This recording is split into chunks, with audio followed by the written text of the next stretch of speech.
Justin Gatlin is the latest in a long line of sprint sensations to emerge from the USA. Gatlin got a good start. Look at this man coming through now. Gatlin. What a fantastic performance from Gatlin. It's all about Gatlin. Ultimate goal is to be one of the best sprinters in history. And what a fantastic performance from Gatlin. And look at the time. It's the American leading the Jamaican at the moment. He knows he is the world champion. Justin Gatlin is the world champion here in London. Hey, what's up, everybody? We back for another episode of Ready, Set, Go. We in the building. You know who's over here. Not to my left, but over there to my right. It's my boy, Rodney Green, in the building.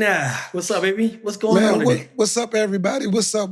We want to thank everybody for reaching 40,000 subs, man. Without you guys' help, we couldn't be at 40,000 subs. Help us get to 50. Remember, like, share with the fans out there, and we're going to jump right on into it, man. What's good? Hey, we trying to get up there, man. Listen, man. I'm shedding internal tears right now. I never thought we would be here. Never thought we would make it. I don't know if that's how the song goes. It doesn't go like that, but I'm doing a rendition of it. This generation loves doing renditions of other songs. So I got you. I ain't even gonna knock you, man. I ain't even gonna knock you. I know it. We never would have made it, right? Never would have made it, buddy. Never would have made it. Don't quit your day job. Don't quit your day job. Without all of y'all, we appreciate y'all, though, for real, though. We really appreciate y'all. We thank y'all, man.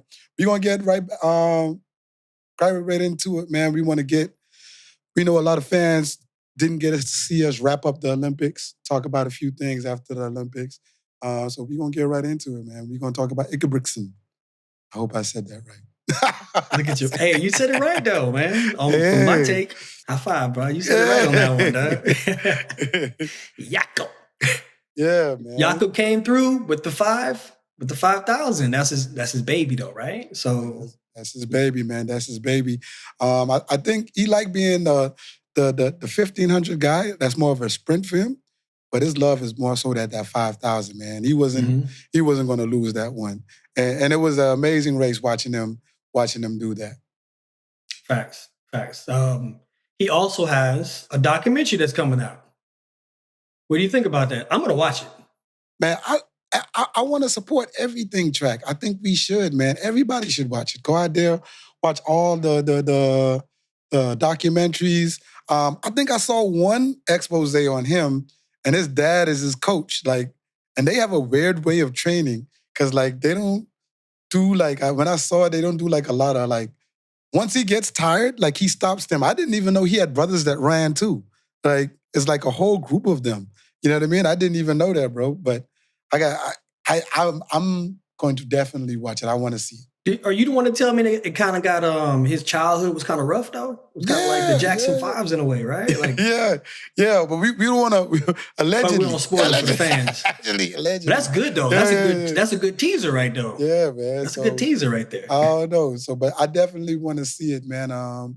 But he's setting himself up because he's still fairly young to be one of the greatest out there, man. So, shout out to Jakob. I think it all plays in the hands of, our generation goes by the GOAT. The GOAT means the greatest of all time. In this generation, anybody can be a GOAT. Everybody can be a GOAT. Anybody. You can be a GOAT of a generation. Yeah, bro. Everyone can show their greatness. And you show your greatness, you're a GOAT. So there's a whole pen of GOATs. So go out there and get your greatness, man. So he has his, be on the lookout for his documentary that's coming out. And definitely keep watching him when he keeps competing the rest of this season. And good luck to you, man. Good luck to you on that one. Look, man, shoot. What about them 4x4s, man? What about them 4x4s? What about them 4x4s? That, you know what? They both were excited. The 4x4 always puts a smile on my face. Even though I don't run the 4x4 or haven't ran in a very, very, very long time, the 4x4 puts a smile on my face, man, because I see these young athletes going out there, especially Team USA, and they just have confidence on their shoulders. They ready for this moment. To be picked is like an honor. And you got people who were rookies when I was coming along, and now they the elder statesmen like Vernon Norwood. You know what I mean? He's the vet now. And he's doing an amazing job on holding the team together, especially what he did with Quincy Wilson. Mm-hmm. You know what I'm saying? Picking him up and telling him, hey, man, you did your thing. You know what I mean? We still got through.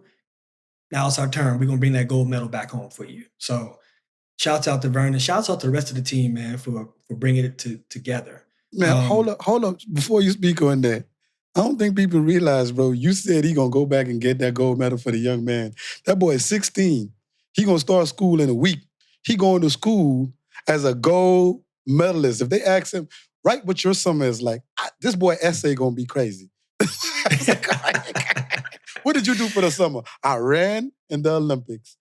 The Junior Olympics? No, the real Olympics. Hey, I got one even better for you, though. I feel like this is what he going to be like on the first day of school. He going to be walking through the hallways like, hey, y'all, what's up? He going to come to class like, woo, these books and this gold medal is heavy right now, teacher. I need to put it down. You know what I mean? Like, he did something that no other teenager has ever really done, except for one that we do know about, but we're going to get on that in a few minutes. But shouts out to Quincy Wilson. Shouts out to Team USA. What did you think about them running through those rounds, especially with a formidable team like Botswana? Hey, listen.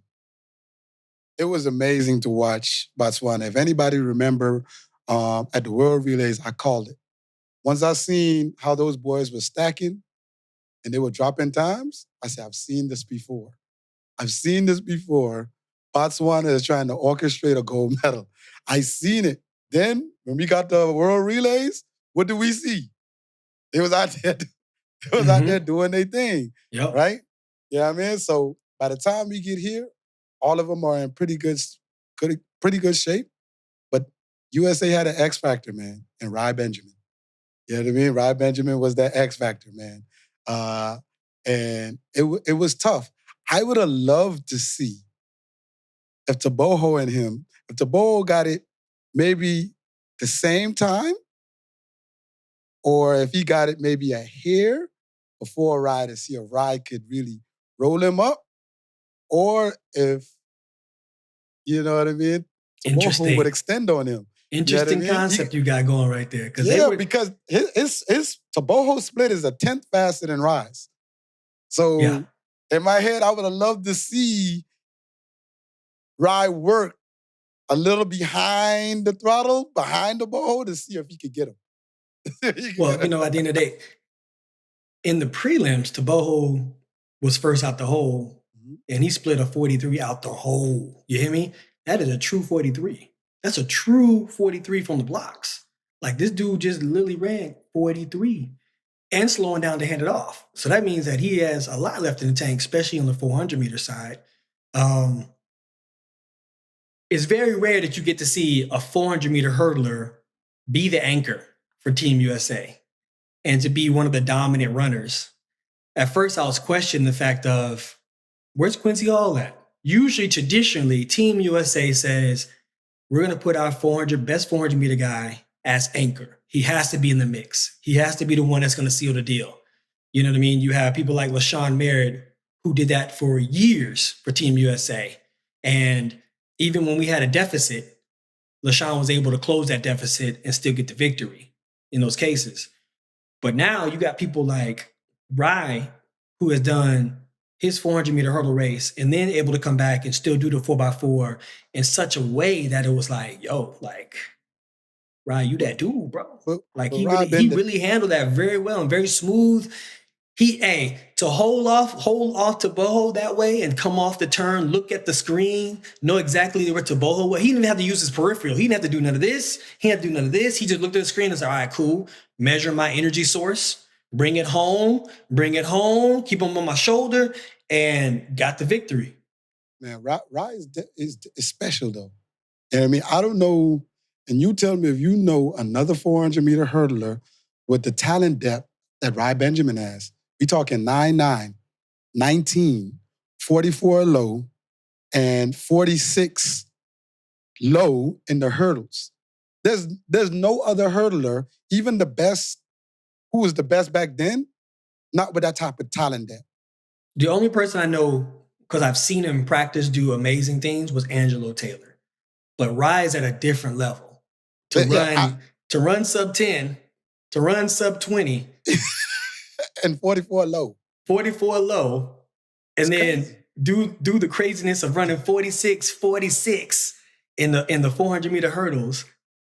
Like, you're up there, boy. You're up there. So I think we forget how special Rye is. But to me, Tebogo is special also. One, Tebogo is young. He's 20. I believe he's 20, right? But I don't think people notice. Obviously, Sydney McLaughlin is the MVP, but we knew she was going to be the MVP. So if there is a male MVP and a female MVP, Tebogo is the MVP for me. And let me tell you why. 3 rounds at 100, national record. He doesn't medal. 3 rounds at the 200, national record. 2 rounds of the 4x4. This boy damn near around for like 4 or 5 days straight. And his PB, 43.03 split on the last leg, 43 low on the first leg, 19.4 and 9.88 or 9.86. Come on, bro. Listen, how old is Tebogo? He's 20, right? He's 20. All right, so if someone came to me at 20 years old and said, Justin, you about to go to the Olympics and you about to run 9.8, 19.4, and then you're going to drop a 43 out the hole for the 4x4, and you about to be able to make an epic finish in the finals of the 4x4, that's a good day. You ain't got to tell me what medals I won. Even if I won medals, I'd have been happy with that. I'd have been happy with that. Like a 9.8, a 19.4, and a 43 on the 400? No sprinter. I know y'all gonna get me in the comments or correct me in the comments, but I really believe no sprinter had the workload he had. 3 rounds at the 100, 3 rounds at the 200, 2 rounds at the 4x4. Usually, whoever does the 200, if they're gonna run the 4x4, they don't run the first round. They only run the second round. You know what I mean? But to go through that type of workload, shoot, if they had a 4x1, he would have did that too, bro. Yeah. I think the only one that came close to a workload that was similar to his would be Gabby for her 3 gold medals of the 200, the 4x1, and the 4x4, right? Yeah, she did 3 rounds of the 200, 2 rounds of the 4x1, and 1 round of the 4x4. Yeah, that's what I said. I said the only one that comes close to. Yeah. He put a very big workload. He put an OG workload in, bro. That workload is from my era of 2004, like where you had to run 4 rounds of each event. You was running 4 rounds at 100, no negotiation. You had to run 4 rounds, no matter who you was. Defending Olympic champion, fastest one coming in, didn't matter. Everybody ran 4 rounds. First round was 8 o'clock in the morning. So that already tell you right there. Then you had to run 4 rounds of the 200. That's crazy right there. And then you had to come back and do 3 rounds of the 4x1. 3 rounds of the 4x1. Listen, like you always say, that's a tall order. That's a tall order, dog. Tall order. That's a tall order. Tall order. But yeah, man, shouts out to all of them, man. The funny thing is, though, I don't even know who you would pull off for the USA to put Quincy because all those guys did an amazing job. You know what I mean? They did, man. They handled business, dog. Do you think that's the reason why Quincy didn't run? Do you think Quincy was like, hey, bro, y'all go get your medal. I got my gold. Y'all go get your gold. No, maybe so, but there's a rumor that he might have been feeling something. I don't know. That's a rumor. I don't know how true it is or whatever. They say he was feeling something, and if I was him, I wouldn't jeopardize it knowing we have guys who are like fully prepared to go out. And that's the reason why you have alternates. You want to be fully prepared whether your guys can go or not. Listen, my boy Quincy Hall is a legend. I just sent you a video that I just saw of him in the call room. Oh, yeah. Before his race. It wasn't the finals now. They said it in the video was the finals, but you could tell by the difference of the uniform. It was through his rounds. This boy in the call room just changing. Straight up boxer briefs on, putting his uniform on, like right there in front of everybody. Like that's when you know I'm ready to go. Nothing discreet around here, baby. You know what it is. I watched that video, baby. I watched that video, and all I could hear as he putting that on, and his headphones is, X gon' give it to you. Gon' give it to you. X gon' give it to you. Gon' give it to you. What? That's all I can hear. I was like, he got to be listening to the DMX. He gotta... Shout out to him, man. Shout out to him. Moving on, man, to this women's 4x4, which was also epic, man. Amazing. I just feel like they assembled the Avengers of some sort. Like that was a cool team to watch run out the little tunnel, man. I was like, hold on, they got Sydney, they got April, Holmes. They got Shamir and Gabby. I was like everybody's turning up. Yo, what's up, everybody? We've teamed up with DraftKings. And college football is back. Our partners at DraftKings have an offer perfect for game day. Right now, all new customers who bet $5 will instantly get $200 in bonus bets. That's something we all can celebrate. That's $200 in bonus bets instantly after betting just $5. Stay in the action and use your $200 in bonus bets to bet anytime touchdown on DraftKings. DraftKings is the place to place your bet on touchdown. Download the DraftKings Sportsbook app now. New customers use the promo code RSG, bet $5 on any wager, and get $200 in bonus bets instantly. If sports betting is not yet available in your state, don't worry. You can still join all the fun with DraftKings Daily Fantasy and have a shot to win cash prizes. That's promo code RSG only at DraftKings Sportsbook. The crown is yours.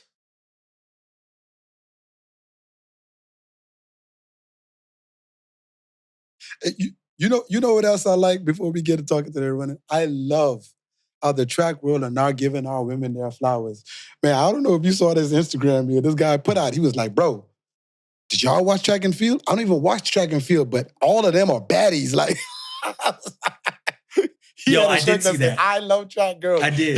And it wasn't just Americans. He went all through. He went from Ireland to doggone Germany to America. He's like, all these girls are baddies. All these girls run track. And he had Hammer throw in there too. He like, look, even the big girls look good. Boy, they looking good out there. Yeah. The American young lady. Yes. Do you know the crazy thing in the world is though? We been knew that though. Yeah, we been knew that. Back in the day, your homies that didn't run track, when they see you on TV, they see that a race is on and they click and they be like, oh, who that? Hold on, dog. Hold on. I had cousins and friends from back at home. They be like, oh, what's Carmelita? Who that? Carmelita? Yeah, Dang, who that? Tiana Bar? Who that? Because when you look at it, there's no one, and I'm talking from the guys and the girls side too, right?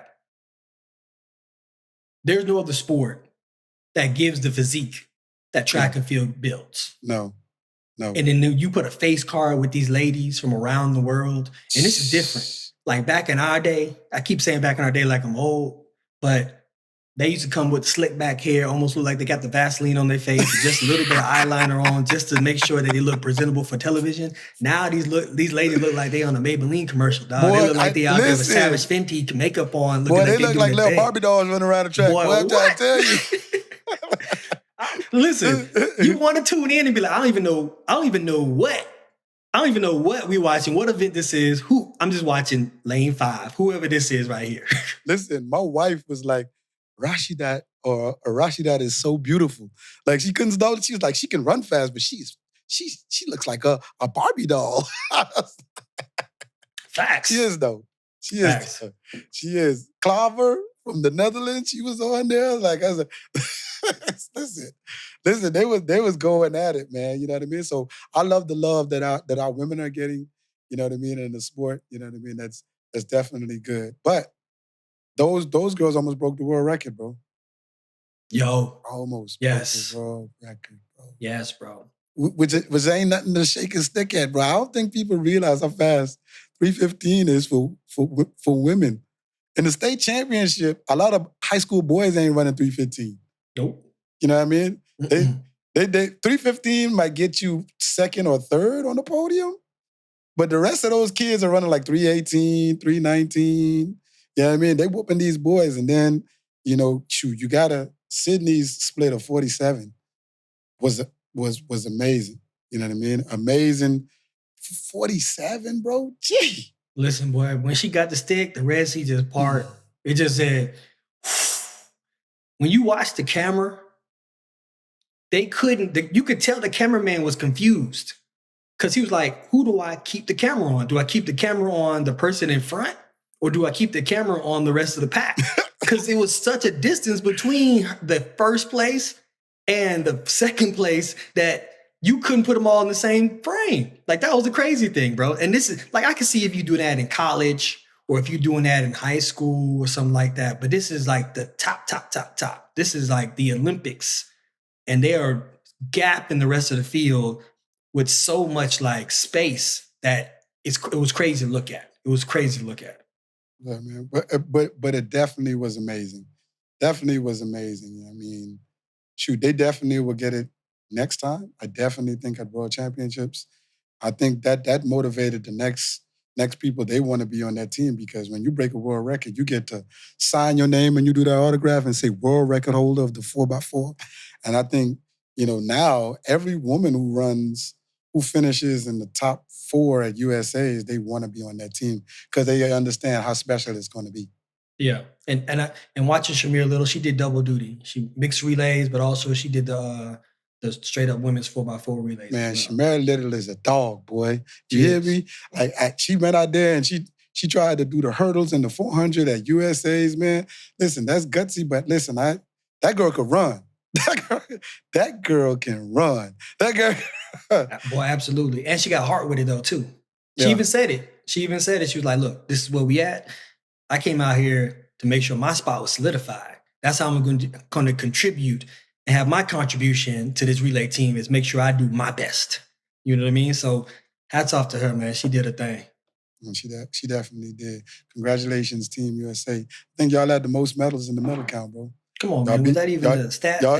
Y'all beat China. No, China was on y'all ass now. Don't do that. Man, what? Don't do that. Man, what? Man, what? Get out of here, man. Oh, man. Hey, man, what? Cool. Man. We always need some kind of, like, drama to come up. But when the dust settles, come on, man. We always get the most medals. Shoot. We get the most medals. Couple other things we want to talk about, man. I like the celebrations, man, for Tebogo. 30,000 in the stadium. I like the celebration for Polino. Everybody was waiting in the airport, man, for her, man. I like the celebration for the South African young man, the high school kid, who helped Akin Simbine in South Africa into their simple medal finish. I had no clue that kid was an high schooler. Listen, no man, clue. They had him coming through like he was Prince Hakeem from Zamunda, boy. I'm trying to tell you, boy. He walked into the hall. It wasn't even a room. He walked into a whole like banquet hall, and they had these flags, South African flags. And as he walked, the South African flags rose up. Like it. I love to see that because we don't get that kind of fanfare. You get off that plane and you seen where Ryan Benjamin was like, I'm getting off the plane, I'm back, got my medals, and everybody just carrying on their own business as it's a normal day, right? You got to go all the way back home to wherever small town you're from to even get that kind of like love or fanfare, you know what I mean? So to see Tebogo, Polino, young man from South Africa, to get that kind of love and to know they made history for their country, man, that is truly amazing. And y'all keep this up, man, because this is what track and field is all about. These athletes dedicated their life up to this point, dedicated their life for that craft. And when they put that jersey on, that bib on, that has their country flag on there, like they're going out to represent that country. So when they are successful in their endeavors, you gotta show them love. You gotta give them respect because they went out there and sacrificed their body, their mind for their country. So shouts out to all of them, man. Yeah, let me say his name before we. Beyanda Walaza. I hope I said his name right. Beyanda. So I just want to give you your flowers, man. So, I mean, shout out to you. He's the future of South Africa, man. So shout out to him. Yeah, for sure. Shoot, we had the world and Olympic champion Noah Lyles on Nightcap. Did you see it? I did. Shouts out to Nightcap, first of all. Even though the Olympics are done, Uncle Shannon has came back and brought on not only Noah, he brought on Quincy Hall, he's brought on Ryan Benjamin, he brought on the mixed relay. He kept the flow of track and field and Gabby. He brought the flow of track and field even though the Olympics is done, he made sure their story was told from their mouth. Yeah. You know what I mean? I love Yeah. that, man. Shouts out to Nightcap on that one, man. Shouts out to Shouts out to Ocho. Y'all doing real big things, man. Thank you for the love and the support for track and field. But back to what you were saying about Noah, man. He was on there, man. I watched it. I watched the snippets of it too. What'd you think? I think he had a lot of good, valid points, man. Speaking about our sport, where it's so hard to watch, you know what I mean? And are we ready? Is the track and field world ready for the notoriety to be joined with track and field? I love a lot of his takes, man. I definitely think Noah is someone who's misunderstood.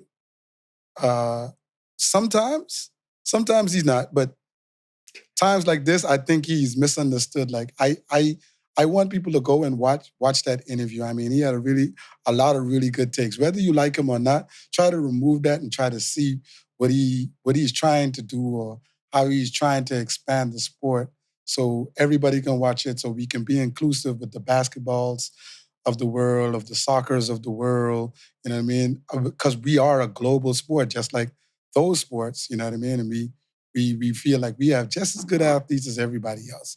You know, we don't only run every 4 years, we run every year. There's something in track and field every year, but it's hard for a lot of fans to find where to watch it, especially in this day and age where attention spans are really low. Absolutely. I personally just think that track and field needs to be streamed. It needs to go to a streaming service that is going to be a strong provider. I understand what Noah was saying, like, even he was apprehensive about the Grand Slam because he's like, where's the TV deal at? Where's the TV deal at? We need to be on TV. TV is good, but be careful what you ask for. You don't want to be on TV and your races are at 11:30 at night or 6 in the morning. You know what I mean? Time slots are critical. And when you watching, it could be ESPN. You think you about to get ESPN, but you about to be on ESPN 3.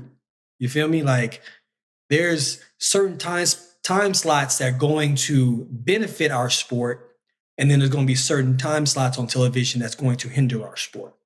You might as well not even be on TV, period. Who's going to be up at 6 a.m. watching that? Who's going to be watching track and field while they're at work? You know? You want to get prime time television. You want to try to work to get those slots.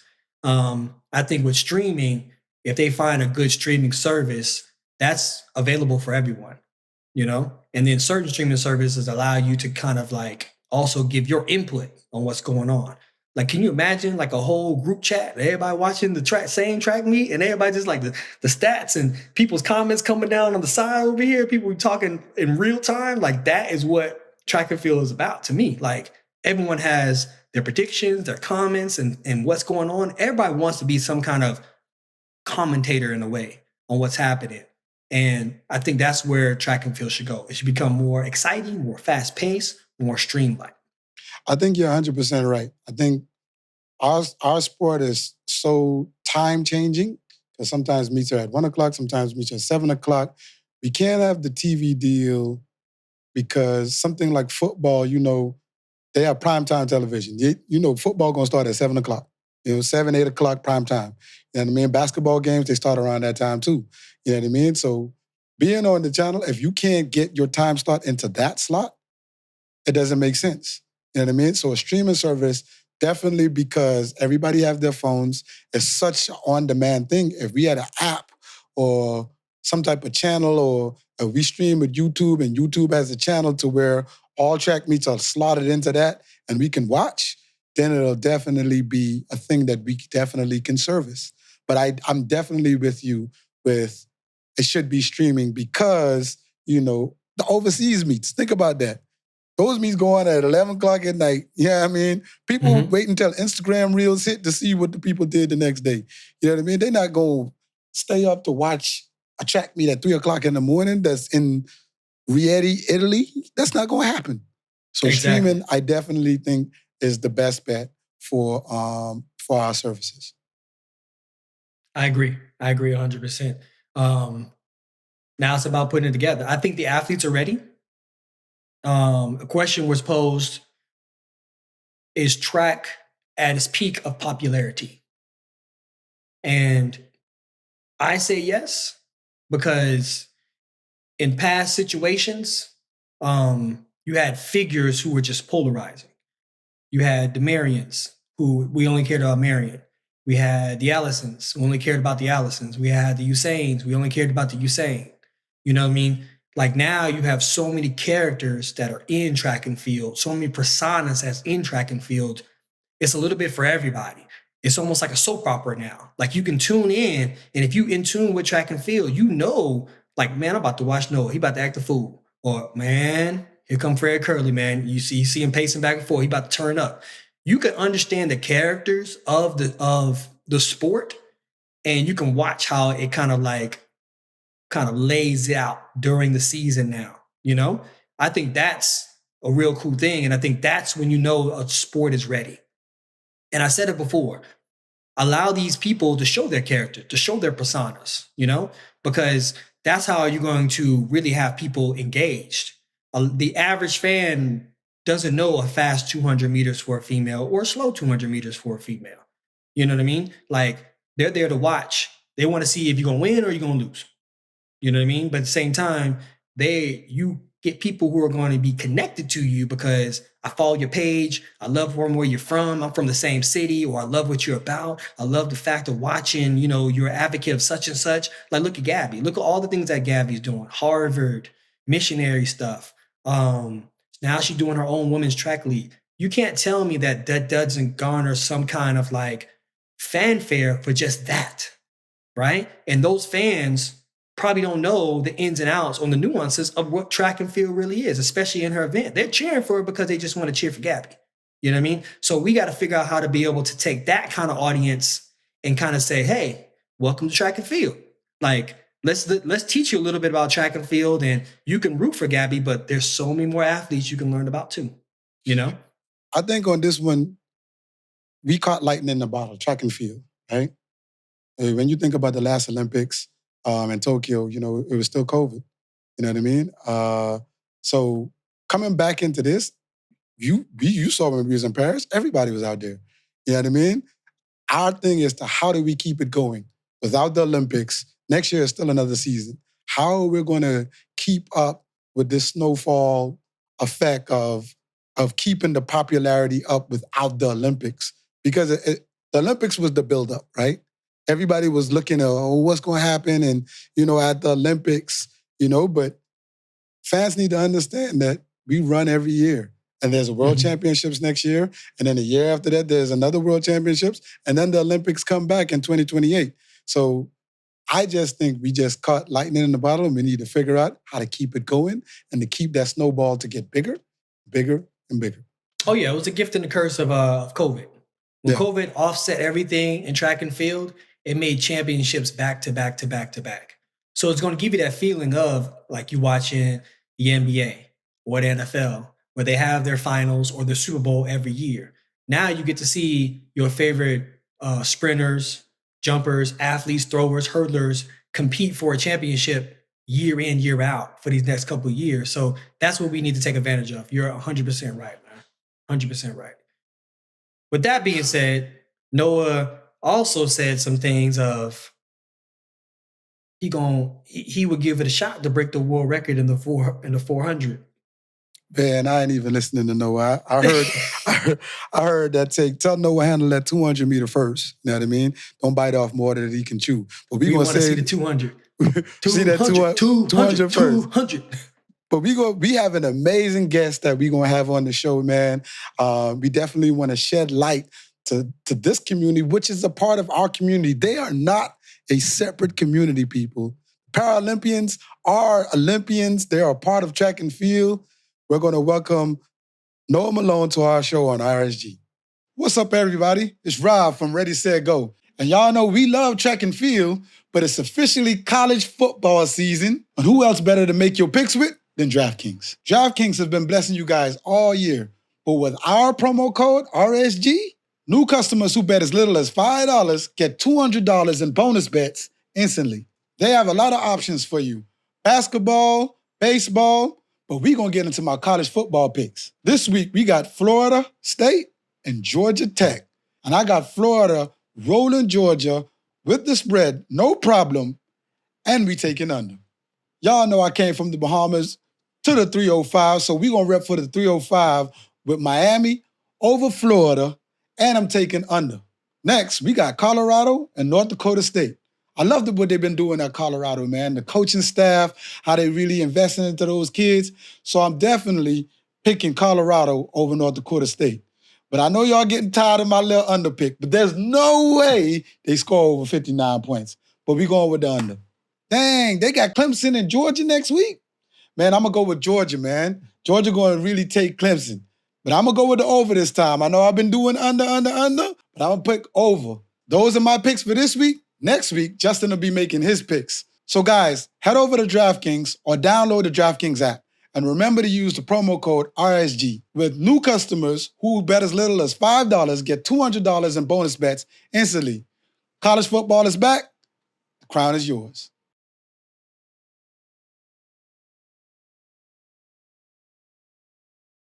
Ladies and gentlemen, we want to introduce to the show, man, gold medalist in the 4x1, world record holder, and silver medalist in the 400, silver medalist in the 100, American record holder in the 100. Noah Malone, welcome to the show on RSG, baby. What's up, guys? Thanks for having me. Yo, man. You ready, man? What, you got about 3 days before you got to take off to get over to Paris, right? I leave Tuesday, so, I mean, you got like 48 hours until I get on the plane. Counting down, bro. Counting down. You excited? Excited. Okay, man. Listen, we want to see you come back with that gold, man. I want you to kind of take us through, man, like a little bit about, how, because we don't know. I mean, we're definitely, well, I can speak for me. I'm definitely ignorant to how like they choose you guys or like all the the codes for your categories. Yours is T12, right? Yeah, I'm T12. All right, and what does that mean, like for the fans? Because I'm pretty sure a lot of people don't know also. Yeah, so that's really the best question you could possibly ask. So that's probably honestly the most confusing part of para sports for a lot of people. So there's about 25 classes or around like 25. So like you said, I'm T12, so I have a visual impairment. And T11, T12, and T13, for example, are the visually impaired or like the, the visual classes. So I'm T12, so that means I'm like the mild of the visual impairment. T13 is like they can see better than the T12 and T11. And then T11 is like the totally blind, where you normally see like your guide runners with the tethers and stuff like that. But outside of like the visual impairment classes, there's the cerebral palsy classes in the 30s. You have the amputees in the 60s. So, there's a bunch of different classes in the Paralympics that everyone's divided up based off their disability, and not even just that, but based off how severe and limiting their disability might be. So everyone competes only in their class. So when I go to Paris in a couple of days for the Paralympics, only competing against T12 athletes. So you won't see me running against like T13s or like I won't race Hunter or I won't race like Nick Mayhew or anything like that. So there really is like every single category is completely different, and we don't normally venture outside of our classifications on like the international level. That's crazy, man. You have a lot of categories. So do you kind of fall in line? So let's say like, do y'all run back to back? So do you see the T11s and then the T12s are up and then T13s, like all in the same day? Sometimes, yeah. I mean, the schedule could fall like that sometimes. So normally they do mix it up, which is cool. So it'll be like T12, then, T64, and then or I might go, which is good for like in terms of if I'm watching like teammates or anything, like I'll go and then, I'll have like Nick Mayhew behind me waiting to go, or I'll have like a Tatiana McFadden before me. So it's like, it really is random. It really is different. It's not necessarily in like order from like 11, 12, 13, and so on. So it's really random. We all have our prelims and finals. and some classifications do have more athletes than others. So you might see 3 rounds in one classification or just a straight final in another. But I will say, like, at the Paralympic level, all the classifications are competitive. Like, there's not really one classification we could just walk in there and medal or whatever the case may be. So that's the good thing about the Paralympics. I really do think it's a very underrated, like, realm of sport that people don't understand, but it's underrated, and it's talent. There's so much talent in there, and that's the beauty of it, though. Speaking about that, man, to what you just said, you can have like one group that have 3 rounds and one group that has 2 rounds shoot. I actually coached somebody in the Paralympics in Tokyo, Louis Pirtis. He was a T61. Yeah, I know. He got 4th. I coached him. You know what I mean? We got the American record or whatever, but they did away with T61 now. There's no T61, so he's trying for something else now. So I thought that was definitely crazy. Talk to us a little bit about the 4x1 world record, right? I know it was the first time in Tokyo, but they had vision impaired to Brittany Mason. Brittany Mason is, what code is she? I'm not sure. So, yeah, Brittany, her class is like, I believe it's T46. I think it's T46. Brittany, I'm sorry if I messed it up, but it's T46, I'm pretty sure. Right. Or 46. T46 to, what was the guy on third leg? Nick Mayhew. So he was T37 at the time, and he got switched more recently to T38. So, which was cerebral palsy class. So, okay. Cerebral palsy. So, no, I got a question, man. Hold on. What does the T stand for? Because in my mind, it stands for Terminator. Y'all out there just killing it.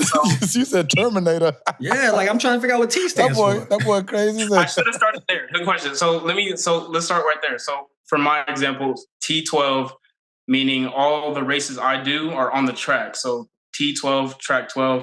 If I'm doing long jump, it'll be, or if I did a throwing event, it would be F12 for field. Or swimming, S12 for swimming.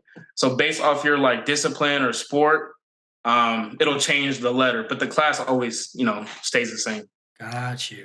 Another question. Is there a chart or is there like a website where we could go to and see, like, is there like a para.org or something that lists them all to where, like, if somebody was interested, just to be like, oh, he T12, or I get what he was saying. Is there something like that? That's a good question. So, you know what, to your point you made a couple minutes ago, it's always changing. Like, it's literally always changing. So the one I saw wasn't really up to date, I'll be honest, but you can always go to like, World Para Athletics rankings, and it'll have everything like listed in terms of like, different classes, it's all organized like that. But yeah, like there's a lot of classes that are definitely changing, and different people get moved to different classes, and they might get rid of this one for the Paris cycle, but for LA, they might bring it back. So it's like, it's always moving pieces though with Paris. So, and not even just track, that's with every Paris sports. And even like some sports, they'll like get rid of some sports entirely. So, but that makes us really blessed and grateful that, track is still, around and thriving and growing and getting bigger and bigger. So, it's a lot to go with the classes though. So Rod, you were saying something about the mixed relay they have, right? So right, the order. Yeah, they was giving the order. So from the third leg to last leg is to another person with a wheelchair, but they don't have batons. They just tag each other. You know what I mean? Which makes sense because how the person with the wheelchair going like, I have a baton, I don't know. Exactly. But you guys got the world record. I think China broke the world record before you guys. Yeah, so China broke. Yeah, so Tokyo was interesting. So, like you said, it was the first time out of the games where the universal relay was ran. But we've ran it previously at like World Championships or like Pan Ams and stuff. But at the games, this was the first time. And in the prelim, China broke the world record. And then like we saw it happen. Like we're standing right there waiting because they went before us in the first heat, and in the second heat we're waiting on the track, about to go, and then we see that happen, and then we didn't do anything special in the prelim, but then coming back for the final, which was later that night, I don't know what was in the air, but it was magic, I guess. And it was a close race though. We didn't like dominate them or anything, but it was it was a close race. I knew we had the talent to get it done. We knew we had the talent to get it done. We just had to, just be on the same page and get it done. But yeah, no, that team, myself, Brittany, Nick, Tatiana, that was we definitely did something special that day. But I mean, for Paris, I think we have a pretty strong team too, and I think we could definitely break our own world record and get gold again. So I'm excited to see what we got. So we got Hunter on the team this time. So Oh boy, Okay. Hunter. I felt bad for Hunter at the World Championships last year when his leg broke. Paris, You know what I mean? You know what I mean? I felt so bad. But the one thing I liked about that whole situation that the Woodhall page, him and his wife, they shared their great moments and they shared their worst moments too. So Right. I like how they shared, like when that happened, she consoled him, you know what I mean? And she was there not only as a teammate, but as his partner, as his wife, you know what I mean? So I love how they shared that about their relationship. But you know what I mean? Back to you, man. Like, when did you find out you were going to be a para-athlete? Because the last Olympics, you were only 19. You're fairly young. Yeah, that's a good question too, because I lost my vision when I was 13. So it wasn't like I was born with the vision loss, and then I ended up getting into parasport early on. So I was a pretty good track. I ran track up until, I started running track at 10 years old, and then 3 years went by, lost my vision. So at this point, I'm kind of like at a crossroads. Like, do I keep going? Do I like stop? Like, am I able to still do this? So, the first year was a little rough, and at this point, I'm still not in para. I'm still running at like my public school and then on my AAU team. So I don't know about para. I'm not familiar with it up until like sophomore year of high school. So sophomore year, I'm running like 10.7 and stuff like that. And those are pretty good times to compete in the para world. So I finally get introduced into like the para world about 2018. So about 6 years ago. I was real young. I was like 16 maybe. And I went out to like Tempe, Arizona for our national meet, qualified for the national team. And that's really how it went. And then pretty much the next year, we had my first international meet, which was Lima, Peru, Pan Ams at the time, the Para Pan Ams. And then in Dubai, we had World Championships. It was new to me, competing internationally. Well, like, it was hard for me to be a high schooler at, what was I, like 16 years old, then competing overseas and trying to compete well at that. So it was a lot to learn, I will say, but all of that just, helped me prepare for Tokyo, and then Paris World Championships 2023. And then, coming up a couple weeks, Paris. So every year I'm learning something new every year. Noah, you being real modest, man. From 2019 on, you didn't won gold and silver. Nothing but gold and silver, man. So you came into the game already jockeying for the number one position, bro. And you've been in races that have set the world record. You know what I mean? So you have a bright future ahead of you, especially you still being so young, man. So is this something that you want to stay long-term? And what's the lifespan for, a T12 athlete or a Paralympian? Yeah, that's a good talking point too, because our team is very diverse in terms of age. We have people that are 16, we have people that are probably in their 40s. So it's a very diverse team in terms of age. We have all ages on our team. So it really just depends. Like, when you're running 100 meters, like, your prime is typically like late 20s. But like with para, if you can compete, you can go. Like, if you can do it, you can do it. So, I'm 22 now. I turned 23 in October. It's my second game. So, I plan to go as long as I possibly can. I take it serious. I love it. There's no real reason for me to stop. Each year I get more hungry and hungry. Like, I haven't got that individual Paralympic gold yet up until this year. Like, it's coming.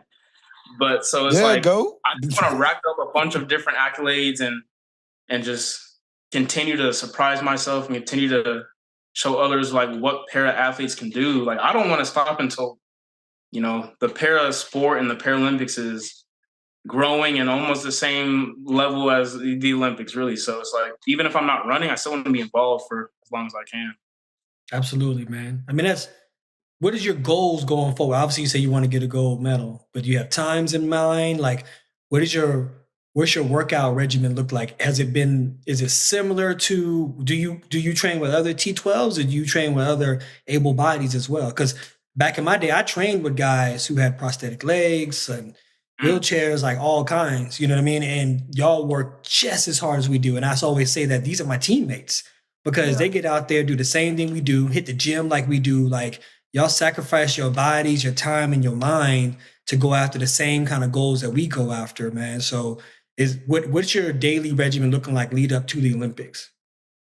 Yeah, so right now I train at the Chula Vista Elite Training Center out San outside Diego. Chula Vista. Yeah, okay. They got some good food over there, man. I ate in the cafeteria a couple times. We eat. So I train out there, and even that's like relatively new to me. I moved out there in January, so I was running D1 at Indiana State, and then I forewent my last year of college and went pro. So signed with Nike, went pro, and you guys know, like, it was a transition for sure the first few months, but it was an important year like this. It's like you got to transition quickly. Like, as hard as that may be, you have to transition quickly. So, thankfully I have a great coach, Coach Mac out there. He's been getting me right. Great teammates, training group partners, but we're training every day. Like, it's definitely a grind out there. So when you have a goal in mind, it's no days off, even if the coach may be gone for a day, or if it's raining, or some other people out the group is sick. Like, you still got to show up. Like, you're doing yourself a disservice, not anyone else, if you don't show up. So you got to show up, and it's every day you're doing something. Even on recovery days, you're doing something. So it's like, even like the last week. So I just came home to to Fishers, Indiana, because I'm flying out of here to Paris. But like, we're always working and getting better, even if it's tapering down, getting sharp. Like, just always working on details right now, because like, my main goal is to be the first pair athlete to run sub 10 at some point, and it's coming. Like, right now my PR is 10:33. Hopefully in Paris I'm going 10:2 or something like that. But at some point I want to definitely put like Para on the map in terms of how we can compete too. So my goal is definitely to be sub 10 at some point. And with a goal like that, you have to pay attention to the details and discipline, be hungry. Even when you're winning, you have to be hungry, find new ways to be hungry. So that's my goal. I mean, for this year, obviously, like you said, gold and world records for sure, but just getting closer and closer and inching towards that sub 10-second barrier. So once that comes, then we're definitely putting Para on the map for sure. Man, we cheering for you, man. We want to see that. We want to see that sub 10 in the Paralympics, man. I got a question for you, Noah. So it says you're an American record holder at 10:55, but you have ran faster. How does that work? I appreciate you asking that, actually. So this is the one part where it's kind of weird. So obviously, in any normal situation, you have to be drug tested right then and there to have a world record, typically. So every time I've ran my 10.3s or 10.4s, whether that was at Indiana State under NCAA, or whether that was at a meet in Chula or anywhere, for some reason, I'm never able to get drug tested. I'm never able to get drug tested. So it's never ratified. I don't officially have the world record for the 100. I have it for the 200. And then obviously like the relay. But yeah, I'm the American record holder, but not the world record officially. So you have to like get it ratified, get it drug tested, and then the officials have to sign off and all that stuff. I mean, obviously under 2.02, like as you guys know. But right time and right place, baby. That's what it is. Yeah, you gotta do it at the Olympics. Right time and right place. You guys already know. It'll be so okay. My prelim race for the 100 in Paris is August 30th, and the final is 31st. So we'll save it for there. Do you feel like you get coming back after watching, well, now going to Paris, after watching the Paris Olympics already happened, does that give you like hyped up? Do you feel like, man, I'm watching these guys go out there and do it, and then you like, all right, now it's my turn? Have you watched any of the races from the Olympics? Oh, yeah. So that's the thing. Like, I'm a track fan. Like, I'm a true diehard track fan. I'm part of a track family. So it's like we're watching. So I'm a sprinter. Obviously, like I run 100 through 4, but I'm watching like 100, 200, 400, 800, 15. Like, I'm a Jakob fan. Like, I'm watching every single, even field events, like everything I watch. So it's like, to know that I'm going to be in that stadium, to know I'm going to be wearing those uniforms, to know I'm about to be doing the same thing they're doing, that gets me hyped for sure. Like, you should be like, I would recommend any of my teammates to be watching the Olympics just like that, because that's the best way to know and visualize what you're about to do in 2-3 weeks. So it's like, you're not watching that. That's the best representation of what we're about to do. So it's like, outside of being a track fan and just, watching Noah, Sha'Carri, and like Kenny and all them, it's like, yeah, but like, let's visualize and let's get ready for us. So like, let's see what the stadium looks like, see what the fans sounding like, see what the track looks like see how they introduce you, like all these little things, like you gotta pay attention to. And the Olympics is, the best way to see that. So yeah, I definitely watch. You and Salem gonna lock up again? That's the world record holder right now. Is there a rivalry between you two? Is that the only time he beat you since 10? Or did you get your lick back? You know what? So as you see, so he was a T12, and then he got classed to a different class. So he's T13 now. So as of now, unless I see him at like Prefontaine or like the Oslo Diamond League, like his Diamond League, I probably won't see him again. But I definitely want to, though, because back when I was 19, he got me real good. You want that lick back, Justin? You want that lick back? But I'm trying to figure that out, bro. How you go from T12 to T13? Like, you just start getting better? Like, your eye vision start getting better? Like, did they bump him up and say, hey, man, you ain't in this category no more? Like, we saw you can see something. We gonna bump you up. He got the same question. I don't know, but he's a competitor for sure. Same with Ferreira from Brazil. So there's definitely some real good talent out there in para. But yeah, I'm gonna have to see him eventually.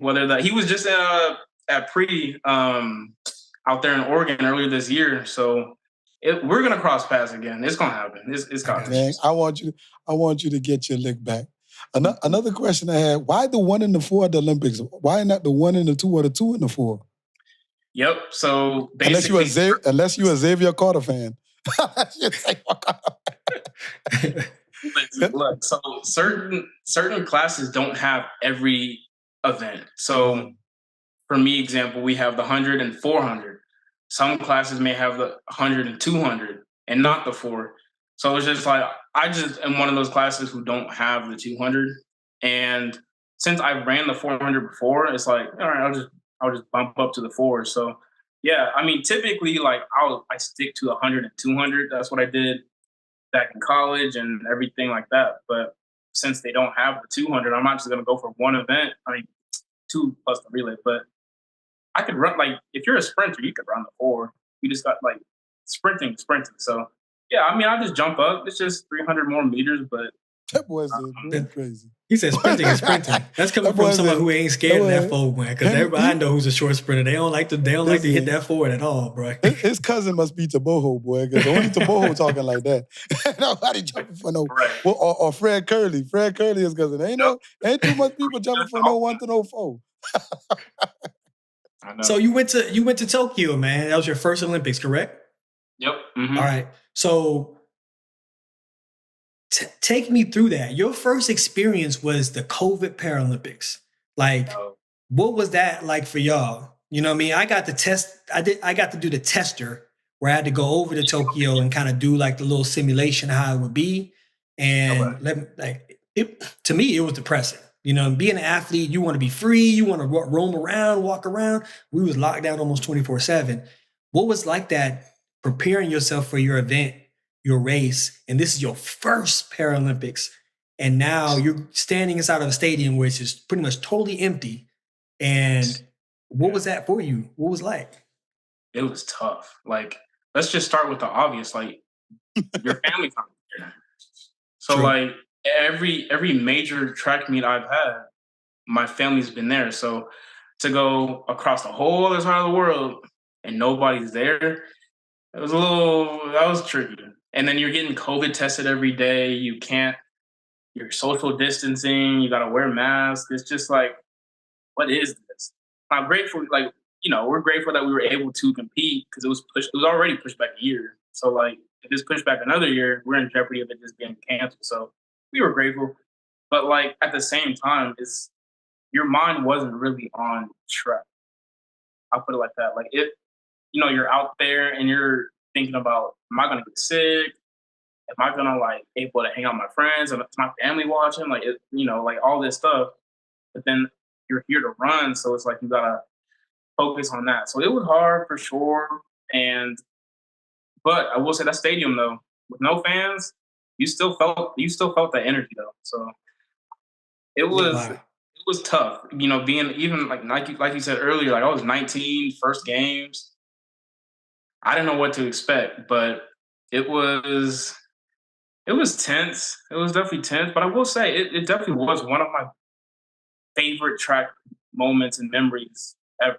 Like, even though there's COVID, no fans, everything like that, like, to walk away with the results I did made it better. It did make it better. So obviously Paris, we're going to top that with 3 golds instead of 2 silvers and a gold. But yeah, that was glad it happened.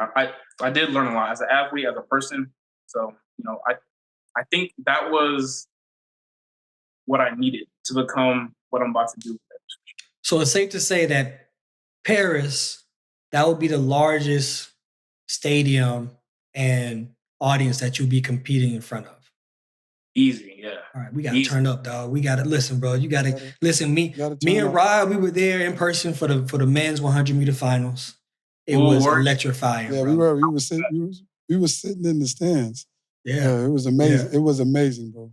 Because they waited like 5 minutes for them to do the gun and stuff. Yeah. Prepare for that. If they do it for you, just know you might have to deal with that also. That's true. Yeah. True. Another question I have, man. What's that like being endorsed by Nike? Like, how did that work? I know how it works like in the able body world, but like, how does that work in your world? Do you have like an agent that negotiates that? Did you reach out? Did your mom reach out? Or what was that situation like? Yeah, so ironically, well, let me start by saying they definitely, like, I'm grateful they bless me and my family. Like, they're definitely good people and, good partners to have, especially leading into Paris and LA and stuff like that. So it's been good. But ironically, it started off as an NIL deal when I was at Indiana State. And Indiana State is an Under Armour school. So for this to actually come about was surprising, but amazing. And then it's just like, how in the world are we going to get this done? But yeah, and we made it happen for sure. But it started off as NIL in my senior year of college. And then when I forewent my last year and moved to California, I've just been running under them since. But there's definitely some para athletes that are sponsored by Nike. My training partner, Beatrice, she is. Marissa from Canada. Marissa Pap, she is. Tatiana, who was on the Universal Relay, she is too. So Blake Weeper. So there's definitely some para Nike athletes out there. So, and we love to represent the check, the swoosh. And it's been good though, for sure. It's been, opportunities like the Prefontaine Diamond League final last year. That was one of the most amazing experience I've ever been a part of. So, it opens a lot of doors for sure. I like that those companies are supporting the para athletes because things are a whole lot expensive for you guys because you have like needs. And that can be very difficult. I know how hard it is for everybody else, but I mean, you got to think for the people with the wheelchairs, they travel, they got to book those, check them in. The racing wheelchairs are different from the wheelchairs that they use every day, you know what I mean? Or the blind folk to get around, you know what I mean? That is just so different. So for huge companies to sponsor you guys. I think that's very noble of them and great, man. And I like what I definitely like what I see. You're a very, very modest young man because you're also an author. You know what I mean? Talk to us a little bit about your book. Yeah, so 3 years ago, 2021, I had my book published. It's called Losing Vision, Not Dreams. So it's just a reflection of my teenage years of when I was losing vision in junior high school, what I went through, what I was thinking. Were you teased or bullied or anything like that? What is that? Were you teased or bullied or anything like that? Oh, man, that's all this time, really. Until they realized I was fast, it kind of stopped, though. Not gonna lie. Hey, when you the fast guy, man, everybody love you, bro. Or you the guy that's winning. Everybody forget. But go ahead, continue, Noah. Stop real quick. Like probably freshman year of high school, it only lasted like a year until I started like winning state and stuff like that. But you know, that did happen though. Like it was tough. So that's just the book kind of covers really all of that in a nutshell. But you know, one of these days I'm definitely gonna write my second one because from then until now, there's been a lot of like things happening, lessons I've learned, and everything like that. So, you know, second book is definitely coming though. But to your point, like you just said though, about the you know, para athletes and the sponsorships and stuff like that. One thing I would say is like, I wish other people would put that energy and focus into the Paralympics as well. Like Chad, you know, Ocho and Shannon, when they said they would add like the 50 on top of the gold 25, like 25, they would match. Yes, yeah. They said they would match. So it's like, I wish they would pay attention to like the U.S. para athletes for Paris too, because it's like we can do some crazy stuff too. We could break some records and get some golds, and it's not guaranteed. Like people may think that of course the U.S. athletes are gonna win, but it's like no, like it's competitive across the board. It doesn't matter the country. It's not guaranteed. So I just wish people would definitely put that type of, you know, let's see what they can do to para athletes. Guess what, Noah? That's why we got you on here. Exactly, man. We could expose the power world. That's why I asked for it. Listen, my boy, you drop that sub 10. You drop that sub 10. They gonna kick him out of power. They kicking him out of power. Everywhere. Hey, Noah, you run 9 seconds, they kicking you out of power, bro. They're gonna be like, ain't no freaking way, boy. They're gonna be like, come on over here to the regular Olympics, baby. Come on. They're gonna kick him out, boy. He is not. We'll do both. They're gonna kick you out. Hey, he said he don't want to do both. He said, look, I'm gonna stay right there in Paris. He said, I'm gonna go for the first 2 weeks and I'm gonna stay over for a little bit. I'm gonna go over for the Paralympics as well. So I'm gonna do both. Now, that's great that you're gonna do both. Another thing, man, this young man's just so modest, man. We were sitting in the stands for the Olympic final, but I did a little research, man. I don't know if you want to share. Your girlfriend was sitting in the Olympic final of the men's 100 also. She was sitting right there cheering for the other Noah. Oh, Lord. The other Noah. Yeah, Noah Lyles. Yeah. But she was there too. She loves track, but she got the U.S. rugby team, they got their first ever medal. So they got bronze in the Olympics. So it's like that energy I'm hoping to carry to Paris to bring back medals of my own. But she'll be in Paris too. She'll be watching my 100 final and my 100 prelim. So she'll be there. She's gonna be cheering for the right Noah this time. That's what she's gonna be cheering for. Hey, you see how he said she was cheering, but he did his head like this. The other Noah. Other Noah. We're going to call him Practice Noah on this episode. That's Practice Noah so she can get ready for you. Yeah. we'll get some practice sessions in, like Noah Malone, like the other one. So, yeah, so it'll be a good vibe. I'll have my family there. Ari, my girlfriend, she'll fly back to Paris as well. She was just there. So it's going to be great. Like, I hope everyone watches the Paralympics on Peacock. It's on the same streaming services. Like, it's easy to access. Like, people Say it again so we know. Peacock, and say the dates so everybody knows. So for me, I run my 100-meter prelim is on August 30th on Peacock, morning session. 100 final, that's where the crazy stuff is happening. 100 final, that's Saturday night, August 31st. Yeah, I mean, it's definitely gonna be entertaining to watch for sure. Like, it's the same. People don't understand this too. It's like yes, everyone watches the Olympics, everyone knows what that is. But like for the Paralympics, it's the same venues, same streaming platforms, same uniform, same gear, same medal, same like medal payment, like same everything. So it's like there's no reason not to watch. It's still entertainment. Like we are out there doing some great things, and people just may not be exposed to it. It's not that people don't want to watch, it's just people don't know what it is. So it's like I appreciate the both of you for like letting me come in and like explain and expose para so more eyes can get on it, really. Absolutely, bro. We want you to get this is your platform, man. You know what I mean? Tell the world where they can find you at, you know what I mean? Your social media, Instagram, your handles. Yeah. And we want you to make sure you get the support. Like you said, people don't watch because they don't know. By you telling them now, Peacock, same place you watch the Olympics, same place you watch all these amazing Olympic athletes, you're about to watch these same amazing Paralympic athletes go out there and give it their all. So y'all tune in, man. Just a click of the button. The same button you clicked before 2 weeks ago, it's the same button you click this week.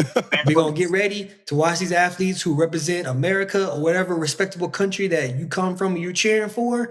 They're going to be there doing the same thing, man. So y'all make sure y'all stay tuned. Watch these athletes do amazing things.